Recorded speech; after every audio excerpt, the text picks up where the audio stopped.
G'day. This week it's all about losing your credit card or debit card.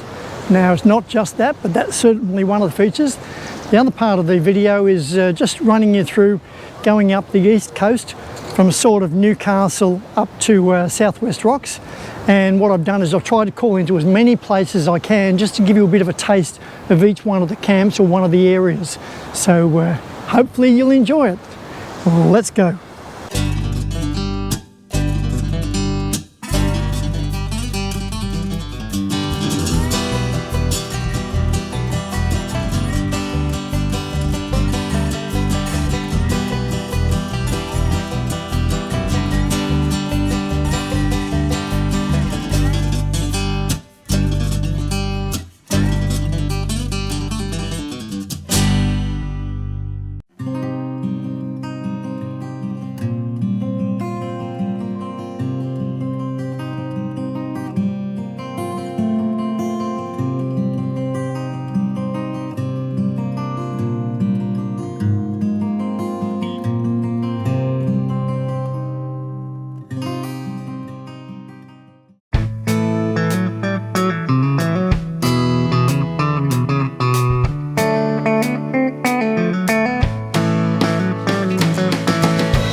G'day. It's a bit windy, so I'm going to make this fairly short. Over here is Hawk's Nest. Here is Tea Gardens. Behind me is Port Stephens and the little islands there. And over that side is Mile Lakes. Now Mile Lakes is great if you want to go and hire a boat and say yourself and maybe a couple of couples or whatever and go up the waterways there. Bit expensive, but that's the price for luxury. And also the accommodation here, you can stay at the country club for almost nothing, and they throw in power as well, so that's a pretty good deal. So if you want to check out this area, come on down, Tea Gardens, that's where you're staying, but you'll also have access to the whole little area here. Anywho, too windy for me, I'm out of here. And driving over the Singing Bridge, Tea Gardens.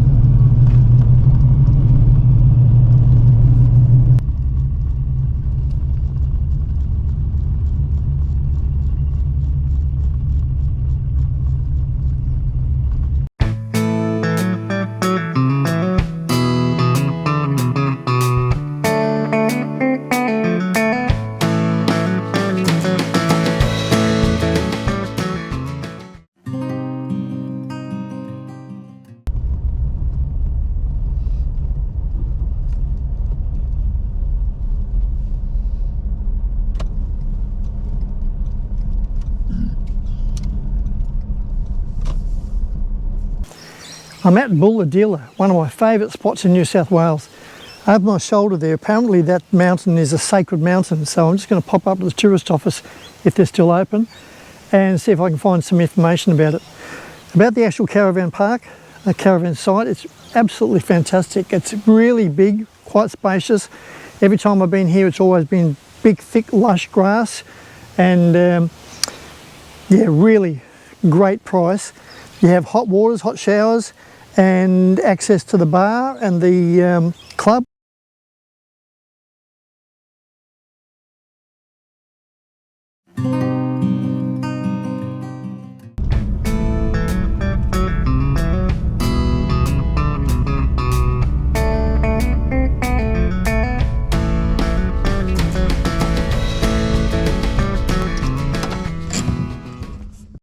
I'm at the beginning of a walk that you can do, which is a hike up to Alum Mountain, A-L-U-M. And it's also called Bulahdelah Mountain.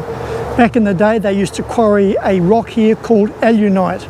Now, alunite, way back in the day, really way back, was used by the Greeks and the Romans, and they used it for colouring their clothes. Not for the actual colour, but they'd put it in and it would stabilise the colour. So it was fairly important to them. And these days it's very important for the people who are into chakras and all that sort of stuff.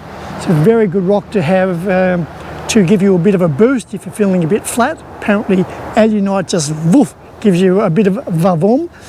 And there's a couple of other things it can be used for.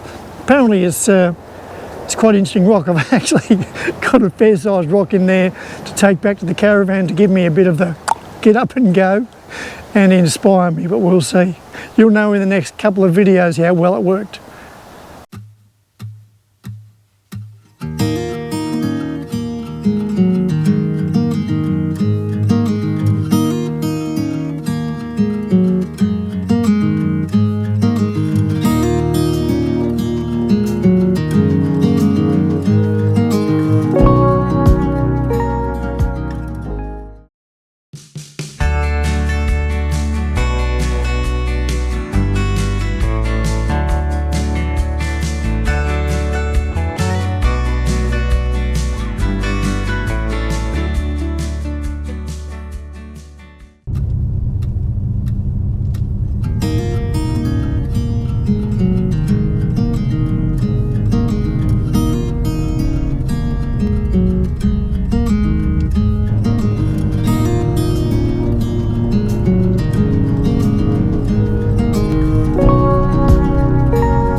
Good morning, top of the morning to you.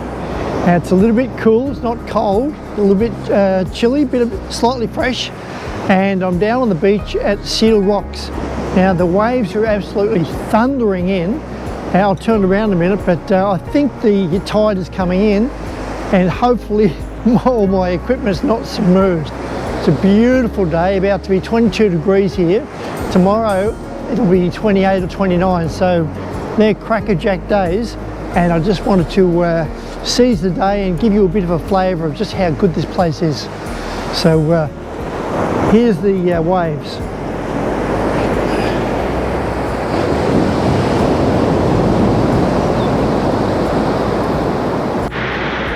What a terrible time for the camera to be playing up.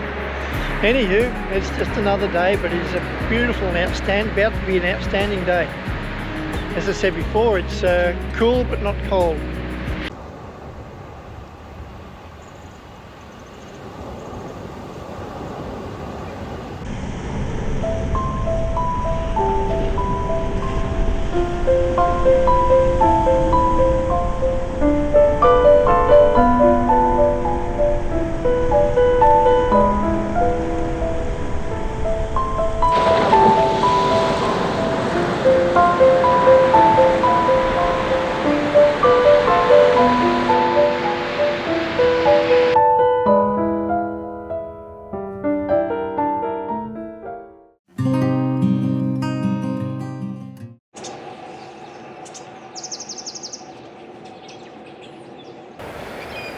This is the special little area they've got for mostly for sunsets, and the sun's just risen over here, which is looking pretty amazing.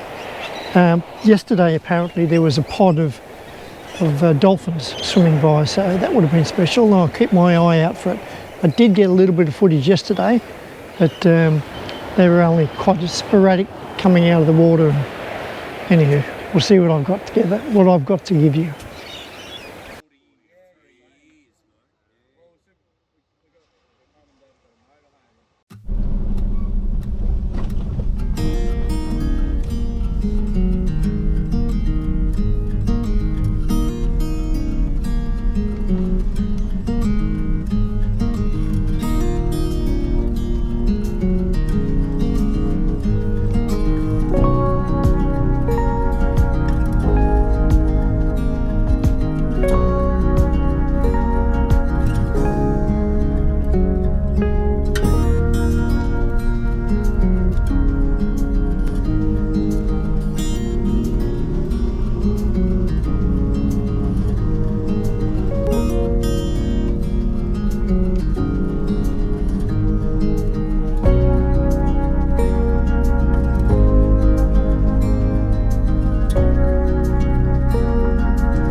first road I've driven in Australia was asphalted.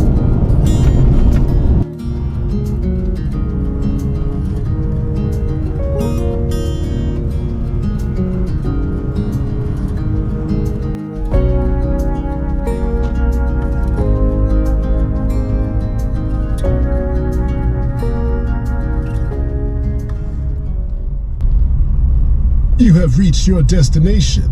I can't join you from here, but life's about the journey anyway.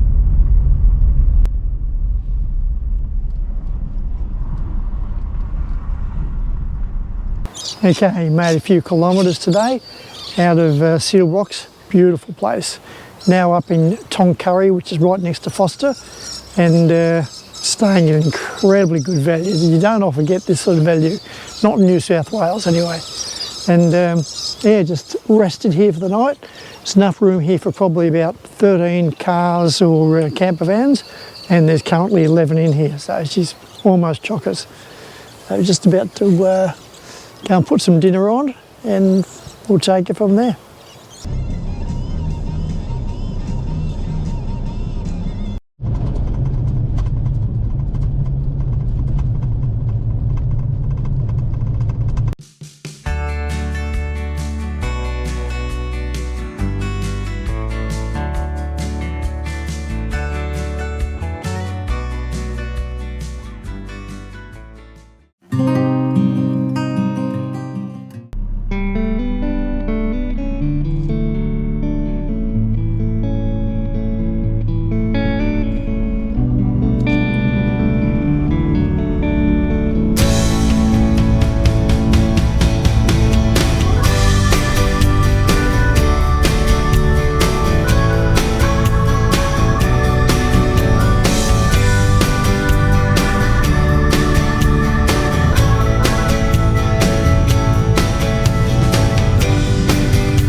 Now you may have seen me mention about a debit card. I had a bit of a drama, and if you plan ahead, you won't have this drama.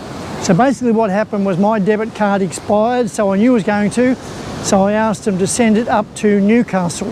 However, it took me ages to get up to Newcastle, and by the time I got to Newcastle, by the time I was still some distance from Newcastle, first credit card has expired. So that meant every time I tried to use a credit card, which is a lot of the time, you can't believe how often you use it, then I couldn't, because I couldn't quote them the numbers and the expiry date. Expiry date's already gone, so they wouldn't accept it. So what I had done previously is I'd opened up a debit card with the Australian Post. So you go in the post office, you get a card, you put as much as you want on it just to keep you running. So I put a couple of $100, and that kind of got me through a real tough spot. So you might want to use that. Just going back again, go in the Australian Post, the post office. You get a credit card, there's no cost on it, I don't think, from memory, maybe $5, the privilege of having it. You then put as much as you want on it, maybe $200 or $300, just to get you out of a tight spot.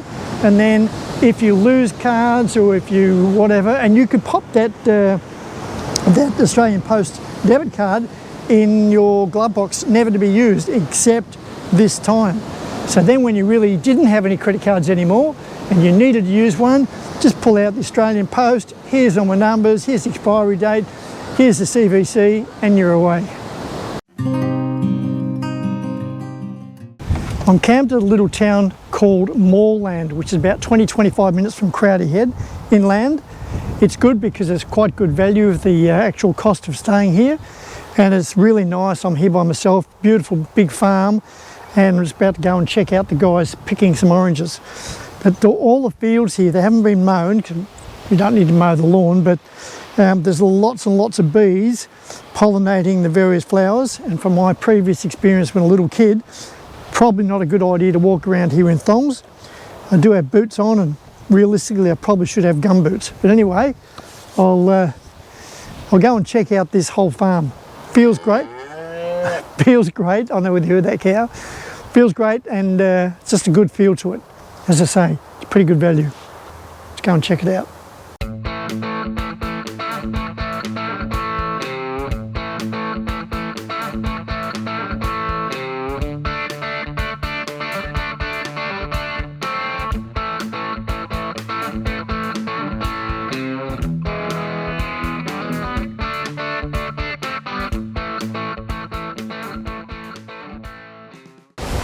When I arrived at this campsite, I was advised to move the caravan away from the fig tree.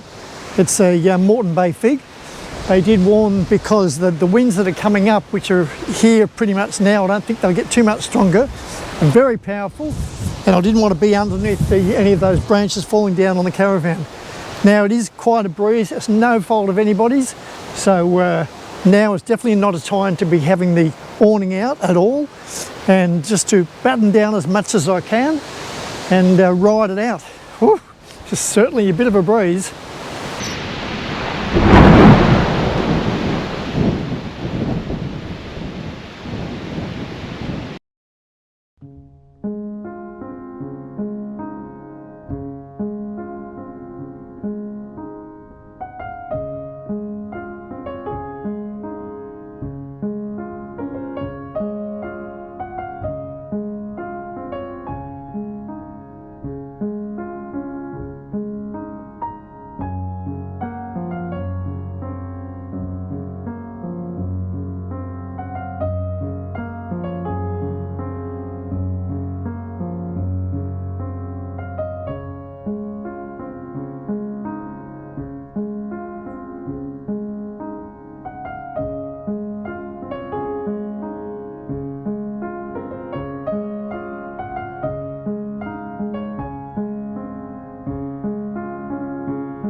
I'm standing on Kylie's beach, which is just at the end of basically Crowdy Head, Crowdy Bay.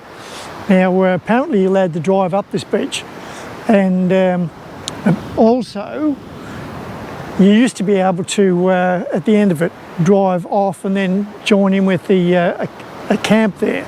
However, I just met a local and he assured me that, yeah, you can drive the 25 kilometres, got to be a bit careful because yesterday was very windy and blew a lot of sand onto the track, and also it's the tide's coming in, so the sand is soft. If I was going to do it, I'd be towing the caravan. However, I don't want to be causing major dramas for everybody, me being stuck in the sand with the caravan behind me, so I won't take a chance. As I say, apparently they've put some big rocks up there, so you can't do that last section. But 25 kilometres on the sand, that'd be a lot of fun. However, I've done all that sort of thing, and just to be having sand and everything all churning up underneath the Ranger just for the sake of, probably not my cup of tea. It might be worth a bit of a check out when you come up here.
That hopefully gives you a bit of a tasting of going on the east coast from around about Newcastle up towards southwest rocks. I've gone to a lot of places, but hopefully you might just choose one of those. And yeah, as I say, I've only just given you a bit of a flavour of each one of them. Try to keep it on a budget. However, when I got the seal rocks, the budget was blown. That is for the rich and famous. If you want to stay there and enjoy it, definitely way to go. Don't forget, with your credit card or a debit card, fill it up with $100 or a couple $100 just to get you out of a tight spot, because unfortunately one of those tight spots might come. You might lose a credit card, or one might expire on your big travels. So yeah, think about that. Now, if you found the video useful, helpful and or entertaining, please give it a thumbs up. If you haven't already subscribed, this would be a great opportunity. And if you think the video is worth sharing, I would appreciate it. Until next time, this is Paul Will Drive, signing off.